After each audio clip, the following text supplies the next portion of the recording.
Welcome to AR creation சமையல். நம்ம இப்போ பார்க்க போகிறது மட்டன் எலும்பை வச்சு நம்ம சூப்பு எப்படி செய்கிறதுங்கிறது பார்க்கலாம்.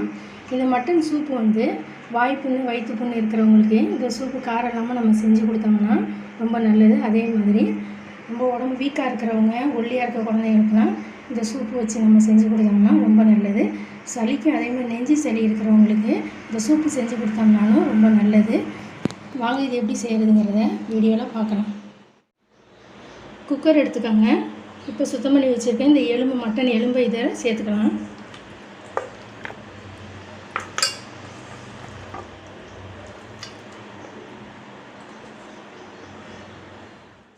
கூடவே மஞ்சள்தூள் ஒரு அரை ஸ்பூன் வந்து சேர்த்துக்கோங்க.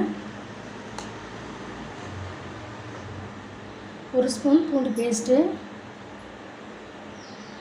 ஒரு அரை ஸ்பூன் வந்து இஞ்சி பேஸ்ட்டு, ஒரே ஒரு பச்சை மிளகாயை கட் பண்ணி சேர்த்துக்கோங்க.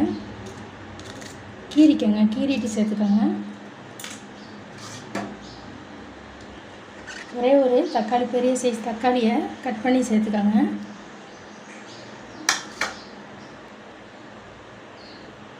ஒரு 1/4 ஸ்பூன் வந்து முழு மிளகு சேர்த்துக்கோங்க. ஜீரகம் வந்து ஒரு அரை ஸ்பூன் சேர்த்துக்கோங்க. சின்ன வெங்காயம் வந்து ஒரு 10 சின்ன வெங்காயம் நான் உரித்து வச்சுருக்கேன். இதை 1-2 நம்ம வந்து நச்சு எடுத்துகிட்டு வந்துடுறேன். சின்ன வெங்காயத்தை இந்த மாதிரி 1-2 நசுக்கி வச்சுருக்கேன் பாருங்கள், நச்சு. இதை வந்து இதை எப்படி சேர்த்துக்கலாம்.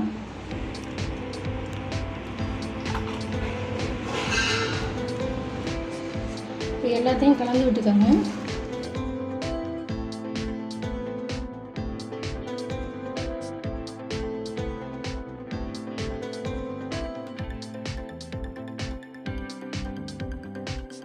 இதில் ஆயிலே சேர்க்காம நான் செய்கிறேன்.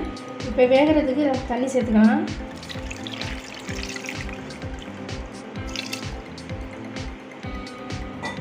ஒரு 6 விசில் விட்டு குக்கரில் வேக வச்சு எடுத்துக்கலாம்.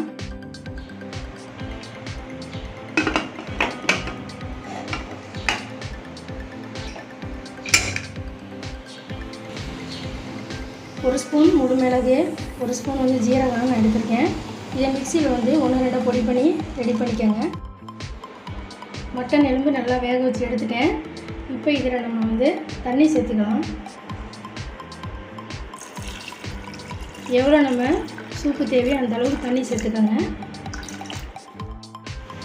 இதுக்கு தேவையான உப்பு சேர்த்துக்கலாம். இது அடுப்பு பற்ற வச்சு அடுப்பில் நல்லா கொதிக்க வச்சிடலாம்.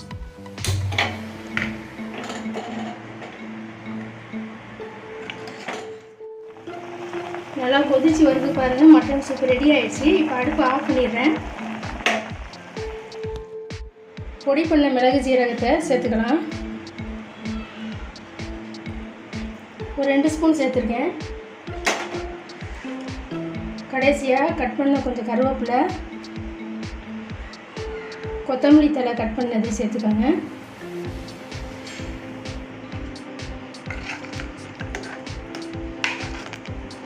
அவ்வளோதாங்க, ஒரு டேஸ்டியான மட்டன் சூப் ரெடி ஆகிடுச்சு. இதேமாதிரி நீங்கள் வீட்டில் செஞ்சு பாருங்கள். டேஸ்ட் எப்படி இருக்குன்னு சொல்லுங்கள். லைக் பண்ணுங்கள். வீடியோ பிடிச்சா லைக் பண்ணுங்கள், ஷேர் பண்ணுங்கள். மறக்காமல் எங்கள் சேனலுக்கு சப்ஸ்கிரைப் பண்ணுங்கள். தேங்க்யூ.